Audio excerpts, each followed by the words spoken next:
से का organise crime चल रहा है, जमीनों पर कब्जे हैं। महिलाओं पर अत्याचार हो, कुछ भी हिंसा हो, वो निंदनीय है।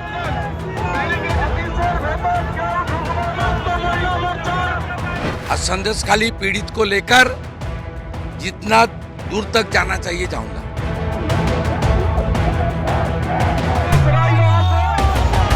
महिला लोग के ऊपर अत्याचार होगा, हम लोग चुप बैठेंगे क्या?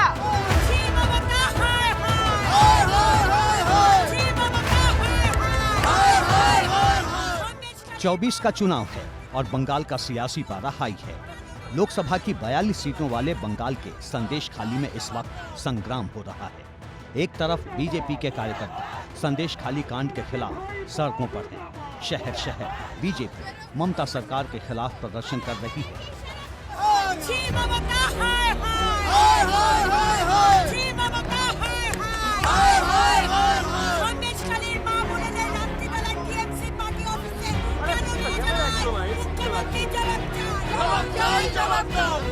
निशाने पर ममता बनर्जी और टीएमसी है, तो दूसरी ओर ममता और टीएमसी का कैडर खड़ा है, जो हिंसा के लिए आरएसएस को जिम्मेदार मान रहा है। এবং আপনারা দেখেছেন যারা মুখে মাস্ক পরে পরে ছবি তুলছে, ধরাও পড়েছে বিজেপির কর্মী, কিভাবে তারা বাইরে থেকে নিয়ে এসে একটা এলাকাকে অশান্ত করার চেষ্টা করেছে। আগে টার্গেট শেখ শাহজাহান, ওকে টার্গেট করে ইডি ঢুকলো, তারপরে সবাইকে বার করে দিয়ে তারপরে ওখানে आदिवासी माइनॉरिटीजের মধ্যে ঝগড়া লাগিয়ে দিল। पहले से ही बीजेपी के प्रदेश अध्यक्ष सुकांत मजूमदार झड़प में घायल होकर अस्पताल पहुंच चुके हैं।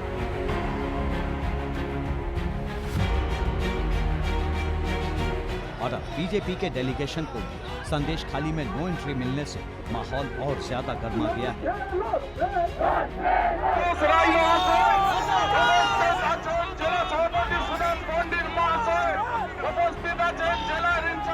पूरा देश देख रहा है, पूरी दुनिया देख रही है और ममता बनर्जी के तानाशाही तालिबानी रूल को देख रही है और 2024 में इसका सबक उनको सिखा दिया। हर मुद्दे पर एक दूसरे से अलग दिशा में चलने वाली बीजेपी और कांग्रेस संदेशखाली के संग्राम में एक साथ खड़े हैं। তাহলে সন্দেশখালী সে সমস্ত মা বোনেরা তারা মহিলা নয়, যাদেরকে রাতের অন্ধকারে ভয় দেখিয়ে স্বামীকে পিটিয়ে ছেলেকে মেরে যাদেরকে রাত্রে বেলায় ভোগ করার জন্য নিয়ে আসা ওদের পার্টি অফিসে, তারা কি বাংলার মহিলা নয়?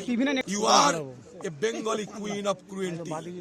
सबके निशाने पर इस वक्त ममता बनर्जी ही है। ममता बनर्जी का संरक्षण में शाहजहान इस एरिया में है। थोड़ी देर पहले उनका भतीजा आलमगीर ने ओपन आर्म्स बीजेपी कार्यकर्ता मेरे साथ मुलाकात करने के लिए आ रहा था। संदेशखाली पीड़ित को लेकर जितना दूर तक जाना चाहिए जाऊंगा, यहाँ हम लोग का कमिटमेंट है। महिलाओं पर अत्याचार हो, कुछ भी हिंसा हो, वो निंदनीय है, वो दुर्भाग्यपूर्ण है। उसकी जांच होनी चाहिए और जो कोई कानूनी तरीके से कार्रवाई होनी है करनी चाहिए राज्य सरकार को, जहां राज्य सरकार की जिम्मेदारी बनती है। लॉ एंड ऑर्डर तो राज्य सरकार की जिम्मेदारी है, तो राज्य सरकार को इसको गंभीरता से लेना चाहिए। চাই যে এদের ফাঁসি হোক, মৃত্যুদণ্ড ছাড়া দ্বিতীয় কোনো শাস্তি এদের হতে পারে না। ऐसा आपने आखिरी बार कब देखा था, जब एक ही सुर में बीजेपी और कांग्रेस बात कर रही थी। लेकिन चुनाव का समय और विपक्ष के गठबंधन में बिगड़ी बात ने सारे समीकरण उलझा दिए हैं। हर बढ़ते दिन के साथ ममता सरकार के लिए इस मुद्दे पर मुश्किल कम नहीं बल्कि लगातार बढ़ती जा रही है, क्योंकि बंगाल बीजेपी अध्यक्ष सुकांता मजूमदार लोकसभा के सांसद भी हैं और इसलिए संसदीय समिति ने ममता सरकार के आला अधिकारियों को 19 फरवरी को तलब किया है। एक तरफ संसदीय समिति बुला रही है, तो दूसरी ओर राष्ट्रीय अनुसूचित जाति आयोग के निशाने पर भी ममता सरकार है। वही सरकार को सरकार में रहने का कोई ये नहीं होता है उनका, लेकिन इस श्रेणी को लोगों को तो समाज में शोषित पीड़ित वंचित है, आर्टिकल 338 में इनको सेफगार्ड करने का प्रावधान है।